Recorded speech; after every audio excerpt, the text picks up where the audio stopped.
So hello defence lovers, जय हिंद। स्वागत है आप सभी का स्टैंड अप क्लासेस में। तो कैसे हैं आप सब? उम्मीद करता हूं अच्छे होंगे। तो मेरे दोस्त, यदि आप वाकई में कोस्ट गार्ड का एग्जाम क्रैक करना चाहते हो, so you need to have a good exam strategy. जी हाँ दोस्तों, दरअसल में होता क्या है कि लाइफ के रेस में जब तक आप कुछ अलग नहीं करोगे, जब तक आप दूसरे से कुछ अलग नहीं सोचोगे, तब तक आप आगे नहीं निकल पाओगे।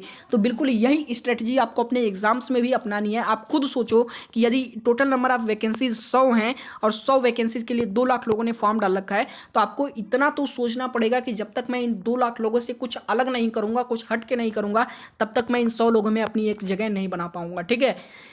तो यदि आपको इन 100 लोगों में अपनी एक जगह बनानी है, तो इन 2 लाख लोगों से कुछ तो हट के सोचना पड़ेगा, कुछ तो हट के करना पड़ेगा। तो आज के इस वीडियो में हम कुछ ऐसे ही एग्जाम स्ट्रेटजीज पे बात करेंगे, जिन्हें यदि आप अपने लाइफ में अपनाते हैं तो डेफिनेटली आप अपने एग्जाम में अच्छा प्रदर्शन करेंगे। अरे यार, तुमको डरने की क्या जरूरत है? तुम बब्बर शेर हो, और इसीलिए जो है शेर जंगल का राजा होता है। ठीक है? जो कि किसी से नहीं डरता है।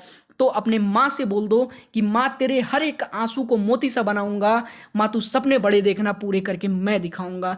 तो इसी बात पे चलिए आज की इस वीडियो को शुरू करते हैं। रिक्वेस्ट करता हूं कि वीडियो को पूरा अंत तक जरूर देखिएगा। चलिए वीडियो देखना शुरू करते हैं। हाँ जी भाई, सबसे पहली चीज जो आप सभी को करना है वो ये है कि अपने लक्ष्य को बड़ा रखो, अपने टारगेट को बड़ा रखो। जब आपका टारगेट बड़ा होगा तो आपका अचीवमेंट भी बड़ा होगा।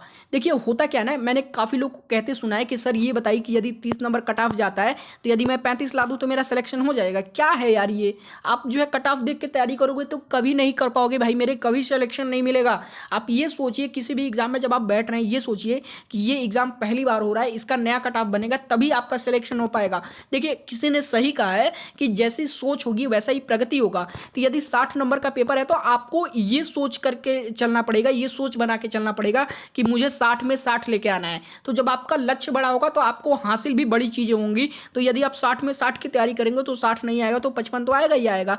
अब आप खुद सोचो, जब आप छोटा लक्ष्य लेके चलोगे, जब पहले ही सोच लोगे कि मुझे 35 लेके आना है, 35 पे मेरा सिलेक्शन हो जाएगा, ठीक है, तो कैसे होगा मेरे भाई?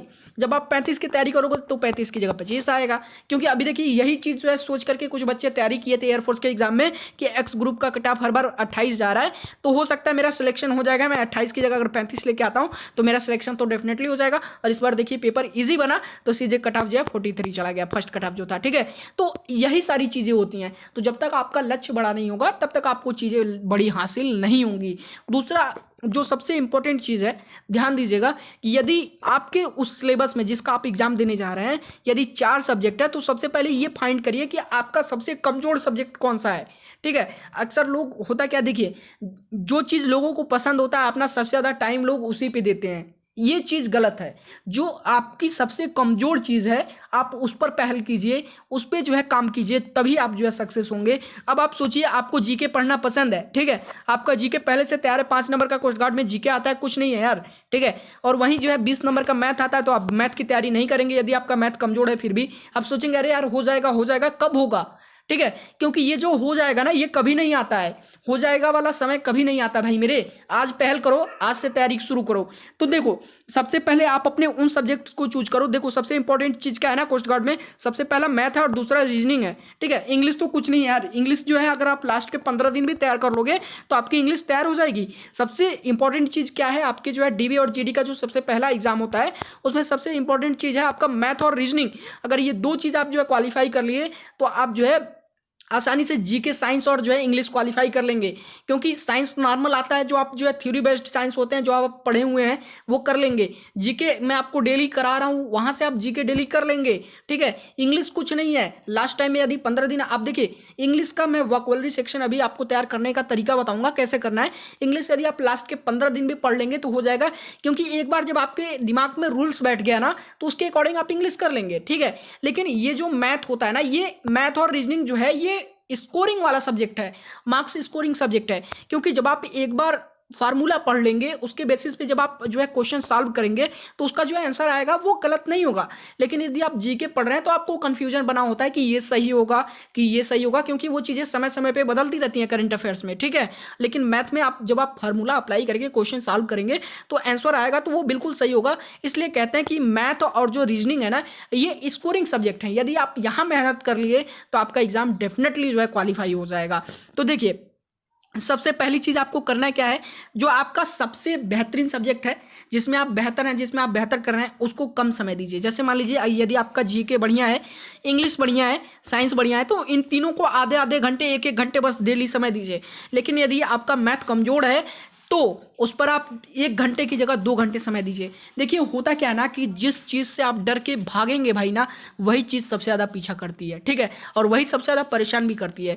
तो आज ही से मैथ लेके बैठ जाइए। आपको एक दिन नहीं समझ में आएगा, 2 दिन नहीं समझ में आएगा, लेकिन तीसरे दिन से जब आपको समझ में आना शुरू हो जाएगा तो आप मैथ से डट के कह सकते हैं कि तू मेरे बस की बात है, मैं तुझे तैयार करके दिखाऊंगा, ठीक है। ये करना पड़ेगा आपको। उसके बाद जो है 2 घंटे रीजनिंग पे दीजिए, 1.5 घंटे आप जो है, सॉरी 2 घंटे मैथ पे दीजिए, 1.5 घंटे आप रीजनिंग पे दीजिए। फिर देखिए आपकी तैयारी क्यों नहीं होगी। और जो लोग बात करते हैं इंग्लिश का, ध्यान देना मेरे भाई, जो इंग्लिश की बात करते हैं ना, इंग्लिश 15 दिन का खेल है। यदि लास्ट के 15 दिन भी यदि आप इंग्लिश की तैयारी कर ले रहे हो तो आपकी तैयारी हो जाएगी। क्योंकि देखिए जो ग्रामर सेक्शन होता है वो दिक्कत नहीं करता है इंग्लिश में, सबसे ज़्यादा दिक्कत क्या करता है, वोकैबुलरी सेक्शन। और वोकैबुलरी सेक्शन का जो तैयारी है ना, वो मैं आपको बता रहा हूँ कैसे करना है। अब जब आप किसी से भी बात करते हो, किसी से भी मिलते हो, तो अपने डेली लाइफ में अधिक से अधिक इंग्लिश वर्ड्स का यूज करो, ठीक है। अधिक से अधिक जब आप इंग्लिश वर्ड्स का यूज करो, सपोज डेट आज मैंने कोई एक इंग्लिश का शब्द आप सभी से बोल दिया, ठीक है, और कल जब मैं बोलूंगा तो उसका आप जो है सिनोनिम्स यूज करने का प्रयास करो, उसके जो है जो सिमिलर वर्ड्स है वो यूज करने का प्रयास करो जब आप किसी से बात करते हो, ठीक है। एंटोनिम्स वगैरह तो आप डेली लाइफ में यूज करते हो यार। तो यहाँ से देखिए कोई भी यदि आप चाहते हो कि मैं सिनोनिम्स एंटोनिम्स रट्टा मार के याद कर लूंगा, तो ये कभी नहीं होने वाला है, ठीक है। इंग्लिश परफेक्ट कैसे होती है, जब तक आप जो है इन वर्ड्स को, इंग्लिश के वर्ड्स को अपने डेली लाइफ में नहीं इंक्लूड करोगे तब तक आप सक्सेसफुल नहीं होगे। और प्रयास करो अधिक से अधिक जो फ्रेजेस होते हैं, एडम्स होते हैं इंग्लिश के, उनको अपने डेली लाइफ में यूज करो, ठीक है। शॉर्ट फॉर्म में लोगों से बात करना सीखो, ठीक है। इंग्लिश के शॉर्ट फॉर्म में लोगों से बात करना सीखो, डिटेल में नहीं। तो जब आप एडम्स फ्रेजेस पे जो है बात करोगे लोगों से, तो वो आपको ऑटोमेटिकली याद होता चला जाएगा। ऐसा नहीं है कि जो है आपको वोकैबुलरी सेक्शन के लिए बैठ के रट्टा लगाना है, ऐसा कभी नहीं कर पाओगे। रट्टा लगा के कभी भी इंग्लिश का जो है मतलब इंग्लिश में अच्छे मार्क्स नहीं ला पाओगे।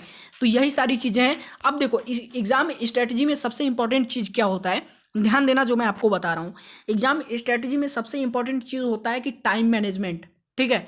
यदि आप खुद सोचो 45 मिनट में आपको 60 क्वेश्चन करने हैं, तो यदि आपके पास टाइम मैनेजमेंट का कोई तरीका नहीं रहेगा तो आप कैसे जो है 45 मिनट में 60 क्वेश्चन कर पाओगे। नियर अबाउट मतलब 25 से 30 सेकंड से 40 सेकंड तक का आपको एक क्वेश्चन पे समय देना है, ठीक है, समय मिलता है आपको। तो आपको उसके लिए क्या करना है ना, जब आप डिटेल स्टडी करते हो तो डिटेल स्टडी के साथ में भाई उस चैप्टर का तत्काल प्रैक्टिस करो, एक बार नहीं। देखो मैं तो आपको सुझाव दूंगा कि यदि आपके पास 3 महीने का समय है, मतलब 90 दिन का समय है, तो मैथ का यदि आप कोई चैप्टर पढ़ रहे हो, एक दिन में यदि कोई मैथ का चैप्टर पढ़ के खत्म किए, तो पूरे दिन भर उस चैप्टर के जो है प्रैक्टिस सेट लगाओ। जो है जितने भी आप एक्सरसाइजेज लगा सकते हो उस चैप्टर से अधिक एक्सरसाइजेज लगाओ, प्रैक्टिस सेट लगाओ। तो आपका टाइम वहां पे आप चेक करो कि कितना टाइम आप मैनेज कर पा रहे हो। पहला क्वेश्चन आपने कितने देर में किया, दूसरा क्वेश्चन आपने कितने देर में किया, ये सारी चीज़ें जो है मायने रखती हैं। तो जब तक आपका टाइम मैनेजमेंट आपके पास नहीं रहेगा तब तक आप नहीं कर पाओगे। एमआर के भी एग्जाम में यही होता है, 30 मिनट में 50 क्वेश्चन करना होता है भाई। वहाँ पे आपके जो है स्किल्स नहीं टेस्ट किए जाते, आपकी फुर्ती चेक की जाती है कि आपका दिमाग कितना तेज दौड़ता है, 30 मिनट में आप कितने क्वेश्चन सही कर पा रहे हैं, बिल्कुल ठीक है, ये चीज़ होती है। अब देखना एक चीज़ यहाँ पे मैं आप सभी को बता दूं कि जब आप एग्ज़ाम देने बैठते हो ना, तो आपके दिमाग में 50 तरह के टेंशन चलते हैं कि अरे यार ये कैसे होगा, वो कैसे होगा। तो जब तक आप टेंशन लेके एग्जाम में बैठोगे तब तक आप कुछ नहीं कर पाओगे। बिल्कुल टेंशन फ्री होकर एग्जाम में बैठो। और सबसे पहले एग्जाम के देखो, जब आपको कोस्ट गार्ड का पेपर मिलेगा तो ऐसा नहीं है कि इंग्लिश का सेक्शन अलग होगा, साइंस का अलग होगा, ऐसा नहीं है। एक ही पेपर आपको मिलेगा जिसमें 60 क्वेश्चन होंगे।